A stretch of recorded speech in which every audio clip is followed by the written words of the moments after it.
దూర్పయామి నీరాజనం దర్శయామి నమస్కరోమి బులమాసైత సత్యనారాయణ స్వామి భగవానికి జై. అద ద్వితీయోధ్యాయః.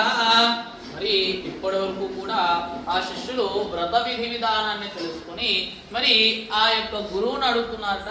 గురువు గారు మరి ఈ వ్రతాన్ని పూర్వం ఎవరైనా చేసుకుని ఆ సత్యనారాయణ స్వామి అనుగ్రహాన్ని పొందిన వాళ్ళు ఉంటే వాళ్ళ కథని చెప్పండి అని అడిగినప్పటికీ ఆ గురువు చెప్తున్నట్ట, శిష్యులారా పూర్వము కాశీనగరంలో ఒక పేద బ్రాహ్మణుడు ఉండేవాడు. అతడు ఎంత పేదవాడు అంటే నిత్యము కూడా భిక్షాటన చేసుకుంటూ వచ్చినటువంటి ఆహారాన్ని తాను తన భార్య కుమారుడు తింటూ బతుకుతూ ఉండేటువంటి వారనంట. మరి అలా కొద్ది రోజులు గడిచినప్పటికీ రోజులాగానే ఆ రోజు కూడా భిక్షాటనకు వెళ్ళినాడట ఆ బ్రాహ్మడు.